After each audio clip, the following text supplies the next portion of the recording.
Sahabat Inforger, kembali lagi bersama saya. Hari ini saya ingin menjelaskan rekan kerja. 1 Korintus 3:9 dikatakan, karena kami adalah kawan sekerja Allah, kamu adalah ladang Allah, bangunan Allah.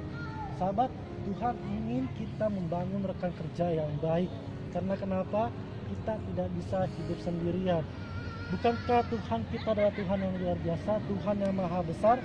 Dia memerintahkan kita untuk kita saling bekerja sama. Tuhan bisa saja menyuruh malaikat-malaikatnya, tapi kita adalah manusia yang paling berharga. Makanya Tuhan ingin kita menjadi rekan kerjanya. Jangan menganggap dirimu rendah, jangan menganggap kamu tidak dipandang oleh Tuhan. Tetapi ingatlah, kamu adalah yang paling berharga di mata Tuhan.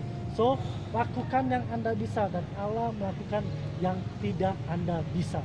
Tuhan Yesus memberkati kita semua. Amin.